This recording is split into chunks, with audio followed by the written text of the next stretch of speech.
क्या दुनिया अब डॉलर से मुंह मोड़ रही है? और क्या हम अब उस पुराने लेकिन हमेशा चमकने वाले प्रेशियस मेटल गोल्ड की तरफ लौट रहे हैं? क्या ये बदलाव किसी नए ग्लोबल फाइनेंशियल ऑर्डर की शुरुआत है? और क्या ये डी डॉलराइजेशन की एक तरह से शुरुआत मानी जा सकती है? आज दुनिया की इकोनॉमी एक बड़े ही इंटरेस्टिंग मोड पर खड़ी है। कभी जिसे सबसे सेफ और स्टेबल करेंसी माना जाता था, यानी यूएस डॉलर, आज उसी पर कई देशों का भरोसा उठ चुका है। और इस चेंजिंग माइंडसेट का सबसे बड़ा गवाह बन रहे हैं दुनिया के सेंट्रल बैंक्स।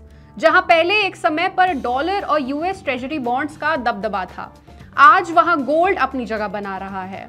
और इस ग्लोबल ट्रेंड में भारत भी पीछे नहीं है। क्या है ये गोल्ड वर्सेस डॉलर की पूरी कहानी? आइए आज हम इस रिपोर्ट में डिकोड करने की कोशिश करेंगे। नमस्कार, मैं हूं सलोनी त्यागी और आप देख रहे हैं मनी 9। हम दुनिया के टॉप 5 देशों को देखें जिनमें लाइन से अमेरिका, चीन, जर्मनी, जापान और भारत आता है। इनमें अगर सोने को लेकर ही बात करें तो वर्ल्ड गोल्ड काउंसिल के मुताबिक अगस्त 2025 में चीन के सेंट्रल बैंक के पास कुल 2032.3 टन सोना है। जर्मनी के पास 3353.3 टन का गोल्ड रिजर्व है।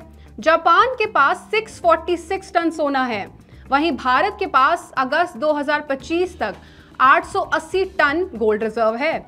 और सबसे ज्यादा गोल्ड रिजर्व अमेरिका के पास है। जानते हैं कितना? 8133.5 टन सोना, जो कि अगस्त 2017 में अमेरिका के पास मात्र 1842.5 टन के करीब था। चीन के पास 1842 टन के करीब था। जर्मनी के पास 3370 टन के आसपास सोना था। जापान के पास 765 टन था और वहीं भारत के पास 566 टन के करीब सोना था। यानी अगर जर्मनी को छोड़ दें तो लगभग इन सारे देशों के गोल्ड रिजर्व में अच्छा खासा इजाफा हुआ है। भारत ने 1/3 तो वहीं अमेरिका ने अपने रिजर्व में लगभग 4 गुना से ज्यादा की बढ़ोतरी की है। अब अगर हम इसी तरह से यूएस ट्रेजरी बिल्स की बात करें तो 2017 में चीन के पास लगभग 1500 बिलियन डॉलर्स के यूएस ट्रेजरी बिल्स थे, जो घटकर 703 बिलियन डॉलर्स पर आ गया है, यानी आधा हो गया है। इसके अलावा जर्मनी के पास जो 427 बिलियन डॉलर्स के ट्रेजरी बिल्स थे, वो घटकर आज 107 बिलियन डॉलर्स के आसपास पहुंच गए हैं। आप समझ रहे हैं, इसका मतलब है कि जर्मनी का अमेरिकी सरकार में निवेश घटकर 1/4 हो गया है। इसके अलावा अब अगर भारत की बात करें तो भारत का यूएस ट्रेजरी बिल्स में इन्वेस्टमेंट थोड़ा बढ़कर 219.7 बिलियन डॉलर्स के करीब पहुंच गया है। यानी लगातार देशों का अमेरिका पर से भरोसा घटता जा रहा है और वो अपना निवेश अमेरिकी ट्रेजरी बिल से निकालकर गोल्ड में लगातार बढ़ाते जा रहे हैं। लेकिन सवाल ये है, आखिर क्यों ऐसा हो क्यों रहा है? क्यों दुनिया भर के सेंट्रल बैंक्स अब अमेरिका से, यूएस ट्रेजरी बिल से, डॉलर से पीछे हट रहे हैं? दरअसल अमेरिका की इकोनॉमी आज कई चैलेंजेस से घिरी हुई है। उसका गवर्नमेंट डेट अब 35 ट्रिलियन डॉलर्स के पार पहुंच चुका है। इसके अलावा पॉलिटिकल पोलराइजेशन भी बढ़ते जा रहा है।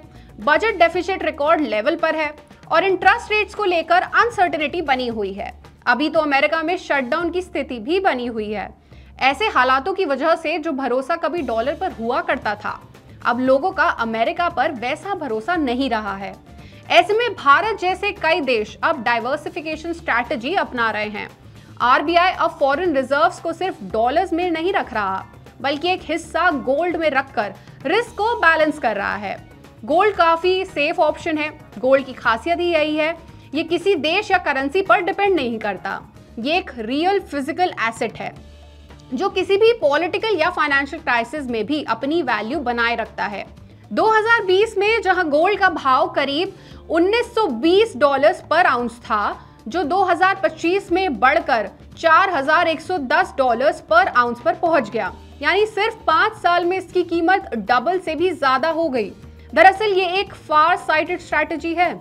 आरबीआई जानता है कि आज की ग्लोबल इकोनॉमी में डॉलर पर ओवर डिपेंडेंस काफी डेंजरस हो सकता है, इसलिए उसने अपनी गोल्ड शील्ड तैयार कर ली है, ताकि अगर कभी ग्लोबल मार्केट में टर्ब्यूलेंस आए तो भारत की इकोनॉमी उस झटके से खुद को बचा पाए। आरबीआई और उसके जैसे कई सेंट्रल बैंकों ने इस मूव के दो बड़े फायदे हैं। पहला, डॉलर जब कमजोर होता है तो जनरली गोल्ड का प्राइस बढ़ता है, जिससे हमें डॉलर के अगेंस्ट कुशन मिलता है। और दूसरा, गोल्ड की प्राइस अपने आप ही बढ़ती रहती है, इसलिए ये एक परफेक्ट हेज स्ट्रैटेजी बन जाता है। इसके अलावा हम दुनिया के सबसे बड़े गोल्ड कंज्यूमर्स में से एक हैं। यहाँ गोल्ड सिर्फ ज्वेलरी नहीं बल्कि एक इमोशनल करेंसी भी है। आने वाले वक्त में जब ग्लोबल अनसर्टेनिटी और जियोपॉलिटिकल टेंशंस बढ़ेंगे और हम डी डॉलराइजेशन की ओर बढ़ेंगे, तो यही गोल्ड भारत की इकोनॉमी का गोल्डन पिलर बनकर उभरेगा। आपका इस पूरे मुद्दे पर क्या सोचना है, आपकी इस पूरे मुद्दे पर क्या राय है, हमें कमेंट सेक्शन में जरूर बताएं। साथ ही ऐसी ही और खबरों और अपडेट्स के लिए जुड़े रहिए हमारे साथ सिर्फ मनी 9 पर।